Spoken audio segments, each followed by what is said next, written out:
6-week shoot. But there's a couple really beautifully framed shots. Yeah, I love the shot, and Elias talks about this in the commentary, when you first meet Max Schreck when he's coming out of the tunnel, because you're kind of like looking at it and your head kind of moves around. You're like, is there something moving back there? And then out pops Nosferatu and you're like, oh my God. And it's just, you're there with Eddie Izzard. You're like, Gustav, what the hell am I looking at?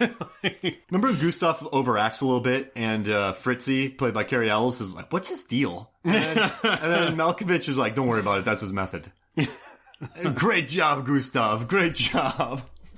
There's quite a year difference between Eddie and Gustav in real life, too. Eddie Izzard was 38 at the time, and Gustav was 27. But they do look pretty damn close if you watch the original. I watched Nosferatu last night, so I was like, that's pretty damn close. I mean, that's neat. That's cool. But also, Eddie Izzard was also a very well-known name at the time, but he was more known for stand-up comedy. Yeah. He actually won 2 Emmys that year that this movie came out for his stand-up special Dressed to Kill. And Kramer vs. Kramer. Kramer vs. Kramer. The TV show. The TV show where he's actually playing Kramer, that's the drag queen. Yeah. He's both Kramers. Yeah, it's nuts. They just called it Kramer. They call it Mrs. Doubtfire Kramer. Yeah. It was insane. Hello! Yeah, that was, I found that was pretty interesting. No, but he was game in this movie. He had some good stuff. Fantastic. I mean, so was Catherine McCormick. She played Greta Schroeder, who they wrote that scene in the beginning of it where she says that she doesn't really care much for film. She's more of a theater person because she was in real life. And Elias said that he doesn't know if that conversation actually did take place, but he did know that Greta was not a big fan of film. Yeah, all the way up until she died, when she died in 1980. But it was rumored that she had died in 1975, but then when she saw that article in a magazine, I forget what magazine it was, but Greta saw that in a magazine, she wrote them a letter saying, hey, I'm very much alive. Can you imagine? I'm not dead yet. She was like 75 at that time. Wow. So she was a big name in theater. And in silent films, you didn't hear anything, but, film people didn't hear anything from her. Oh, gosh, I don't know, like 60 years. So they just were like, she's dead. Here's a big thing about how they're celebrating your life. It's like, whoa, whoa, whoa, whoa. I'm happy you're celebrating my life, but come on now. I just found that so funny. She was not in this movie much, but she had fun with it. Like when she pointed the stake at Willem Dafoe. But I mean, imagine being an actor-actress and someone's like, we hired Willem Dafoe to play Max Schreck. And we're going to make a movie about the filming of Nosferatu. And Willem Dafoe is Max Schreck as actual vampire. I would take any role in that movie. No, of course, yeah. And if it weren't for him taking this role, he may not have gotten the Green Goblin. Yeah, but that's what but then they just put a mask on him. Yeah, but I mean, the mask is clearly designed after a little bit of the Green Goblin and a whole lot of Willem Dafoe. It's such. Now my favorite line in this movie. I just got to say, how dare you destroy my photographer, you idiot. That's what Malkovich says that to Willem Dafoe. But I love that you have this ancient vampire, and he's just calling him an idiot. And then he's like, did I kill your crew? I don't remember. So he knows humor, right? Yeah. I'll eat her later. Yeah, he's like, why wouldn't you just take the script girl? Nah, I'll eat her later. And I love, though, he's like, I don't think the ship is necessary. And I love that. The reason why, obviously, that wasn't in the original Nosferatu, because there is shots of them clearly at sea. He wrote that into the movie because they shot it in Luxembourg, and he was like, there's no sea near Luxembourg. And he's like, so if we were to leave this location to go to a sea to shoot it, he's like, which we would have done, he's like, but that would have cost us 6 days and a whole lot of money. So he was like, we just wrote this part in and saying, they shot this actually right outside of the castle, and we did some B-roll on sea. He's like, that's why he wrote that in there. He's like, the main, but in reality it was that. It was probably in the original script, right? Then the producer got a hold of it and was like, exactly, yeah, it was. He said they wrote that in the script, and they were like, no. Nick Cage is reading it. Hey, Elias, man, we can't go see, baby. Hey, man, I gotta point us out on the thing. It ain't gonna happen. All right, let's go on break real quick, and we come back, we'll talk more Shadow of the Vampire. Welcome back to Movies, Films, and Flicks, and Chris Kelly ate the writer again. He had it coming, to be honest with you. But So I'm a writer, But we're cool. Yeah, you're all right. I mean, you bring in other writers, so I can't exactly eat you. So that's why I do it. I bring in decoy writers. Stop chewing on my hand. That's why I have a writer's room that I bring in. It's just a room filled with writers. Yeah. Other people have it the direct opposite way, but not me. They're like, we love Mark sets. Like, we just show up. We don't even write, but we sit in a writer's room. Maybe Chris comes down from the ceiling. Maybe like an Alien 3. Wearing... just grabs them up into the thing. Just pulls them right up and blood everywhere. There's less competition. I can't keep cleaning my typewriter. I mean, this is a bloodthirsty business. Listen, if I got to get steady work and a vampire might attack me, I'll take it. Bill's got to get paid, man. All right, so any other cool thing from the commentary that you had, or you just want to there was a lot of stuff that Elias pointed out. He said that the reason why that he had Murnau in the movie, he has him like injecting heroin, and he said that because the real Murnau was in World War I, and he had a really bad accident. I think he was shot, and whenever he got hit, he damaged his kidney severely. So he was actually addicted to painkillers. All the way up until the end of his life, whenever he was killed in a car accident in America. But he said that he never found anything concrete. Well, I'm sure something has come out by now, but at the time of the movie came out, Elias didn't find anything about Murnau where he actually did heroin, but he said that's probably what he would do if he ran out of pain medicine, which is the reason why you have that shot of him shooting up. And it makes sense, I guess, in the logic of the film, because then once he's high, he explains to Udo and Carrie that it actually is a vampire. Yeah, and so it would explain a lot, like you said, yeah. And I think that's good, and then the final scene, right? I mean, oh my gosh. So I do want to talk about the scene where John Malkovich runs downstairs, and he's so full of himself as a director that he thinks he can choke a vampire.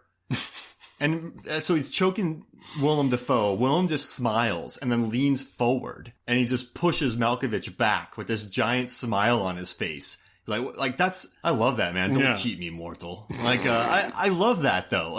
I really like the relationship between these two. There's a couple times where Max or Willem Dafoe says to him, I know you. You don't care that that person died. Like that, I know you. Don't pretend like you care. Yeah. So they have a weird relationship, right? A symbiotic relationship. They both understand each other. And do you think there's vanity in the vampire situation to where I will be on screen for the rest of my life? I can be seen. Yeah, he talks about that too. Also in the commentary, about how that this movie, well, movies in general, people will remember this for the rest of their lives. That you can always go back and see this. And he talks about the morbid curiosity of film in general. He says Nosferatu, for instance, all those people are dead, and they have been dead for many, many, many, many decades. But they will always be there. Yeah. You can always watch that movie. Like I said, I watched it last night. Then you see Max Schreck whenever he was 42 years old. Like he's been dead for many years. Yeah. You're immortalized on screen. So they are. And he also points out that no one would actually remember a real conflict that happens when a movie is being made. They're just going to remember the movie. But what was also interesting, he kind of jokingly said, he's like, unlike in the movie, there was little to no conflict with the directors. He said Nicolas Cage was one of the best producers he's ever worked with. And he said, I'm looking forward to working with him again. I guess Nicolas Cage probably didn't feel the same way because he never worked with him again. Yeah, then this guy just did Suspect Zero. And you haven't really heard too much about him. He's making a movie, I think it's a love story about aliens coming to Earth. Interesting. He has a couple of movies coming out that are very bizarre backgrounds, but he has I think 3 of them coming out. Another thing I thought was interesting was the outfits that they're worn while they're making the movies is period specific. I mean, it's period real. Whatever. But they actually did wear the lab coats and the goggles while they were filming, and he says that it was because of the mercury that was coming out of the film and the lights when they were shooting. Yep. I thought it was interesting because I was like, So, could you imagine going to make a movie as an actor or anyone really, and you're just showing up and everybody else is wearing these outfits except for you, and you're like, wait a minute. What's wrong? How come I can't be in on this? You know how they dulled those lab coats that they were wearing? They dunked them in a little tea solution to make them a little darker, so they're not as white. Oh, that's smart, because then you'd have to change the lighting to them because they would just blow out the camera. So they dulled it out a little bit. Now, I have another question about Willem Dafoe in this. So there's a scene where John Malkovich said when he was in college, he saw some paintings of Slovakian kings and queens that were rumored to be vampires. And he didn't give them another thought until he was location scouting for this film. And he found Max Schreck, in air quotes, in a monastery, kind of living a lonely life. So was he were there kings, like in the mythology of this? I mean, I guess they're kind of talking about, even in Bram Stoker's, he was a king, right? Yeah, I think so, yeah. So do you think that's kind of what they were drawing together again? I mean, there could always be someone, there's always going to be a mythology of a vampire if they were real or not. Because, I mean, there's abandoned castles. I mean, there were abandoned castles even whenever, this castle that the movie was shot in the 11th century, there was abandoned castles then, too. Yeah. So there always could theoretically be somebody that's living in there. I thought that was interesting. And then when the vampire in this movie is talking about how he became a vampire, he's not... Because I don't remember. Yeah. And he said he got kind of tore apart, but they couldn't kill him. And then he's like, I'm tempted with eternal youth, but he's immortal, but he's decaying. It's really interesting. Wouldn't that be terrible? Like, you're immortal, but I mean, at the end of it, you would just be a bag of bones, literally. Hey, but you could not die. Hey, and then you would become arm. A skull. Yeah. And then your skull would then become dust, at least over time, but you would never die. And it's like, God, that would just be... Ugh. And I love that he's like, how can you kill me when I don't even know how to kill me? I thought that was a really interesting, because when Carrie Ells shoots him, didn't bother him. Yeah, he's wearing I guess in reality he would be wearing a bulletproof vest. But for the movie, it's like, well, was he really? What do you mean in reality? Well, if they did do that, like obviously that's the end of the movie. Squibs? Well, no. I mean, like, if he were to actually shoot him, if they were making the real Nosferatu movie, and Fritz did shoot Max Schreck, he would just have been wearing a bulletproof vest. But that obviously didn't actually take... Well, yeah, that wasn't in the movie. No, not in real life. Yeah. That didn't happen. I mean, the ending is obviously drastically different. Because he was shot. He was shot. Yeah, no. I mean, like, never mind. Yeah. Wait, so if they shot that for the movie in 1921, he would have been wearing a bulletproof vest. In 1921, if this movie was based on fact, if Shadow of the Vampire was based on fact of the making of Nosferatu, and Fritz did actually shoot Max Schreck, and they would go, Howard, dear, how are you still alive? I shot you. It would just be because I'm wearing a bulletproof vest. Because he's a human. Yeah. But I mean, in the movie, it's like, what the... Yeah. I mean, the vampire felt nothing. Yeah, he barely moved. He was just kind of like pushed back a little bit, and then it was just like, whoa, kept going. I feel like Fritzy would have been smarter about where to shoot Maxie Baby. Yeah. And then, I mean, I guess he probably wouldn't be thinking because, well, if you're shooting a person, the biggest part of your body would be your... I mean, technically, if it was a human, he should have dropped. And then I like when Udo tries to stake him, and he just chokes him. Like, his neck just gets snapped. And then he snapped Carrie Ells' neck like it was butter. Yeah. I love that. He's just like... So, like, whoop. It was like, what do they call it? Chekhov's neck snap. Because remember in the beginning of the movie, the vampire's like, I could snap all your necks like it's nothing. And then he snaps the guy's neck like it's nothing. So he has an otherworldly power. Yeah, he did kill the guy on the ship too. Yeah. Which is a real stunt guy. And even though they didn't need to, on the commentary, Elias said that it was a real stunt guy on the ship and they just threw him over the ship and he dropped like 60 feet. Nice. I was like, why would you do that if you didn't need to? They didn't want to use dummies. Well, you don't see it. You could literally just have a platform. Yeah. You could just have him drop. Yeah. Some of the other things I thought were interesting was that the name of the hotel that the inn that they stay in is the Han Bubala or Bubala, which is Slavic, means the Inn of the Fool. Nice. And one of the tarot cards that is pulled out by Murnau is the Fool. Hey. And it also the reason why he put that in there, why Elias put that in the movie, was that he read that Murnau was really heavily into tarot cards, and he actually kept the deck on set while filming Nosferatu. Well, that's cool. So he thought that probably that's what that would have been interesting. That maybe if that did happen, but that's kind of cool. Another thing, the lighting in the movie was based on a lot of Rembrandt paintings where there's very few light sources. Nice, because he wanted to capture that because it's like electricity was a thing obviously in 1922. But he wanted people to believe that they were like in this, like stuck in a painting almost, and it's more gothic that way. Well, he also needed a generator to run those big lamps that they had too, so they probably don't have those lights just in a house. So you got to keep it minimal. Yeah, I mean, you'd always will need that when you're making a movie, anyways. But also, one thing I thought was interesting was this was shot. It was supposed to be for 36 days. It was shot in 35 days. Hey, and it was because that Elias said that he really wanted the cast and crew to enjoy the town. So he wanted to wrap early.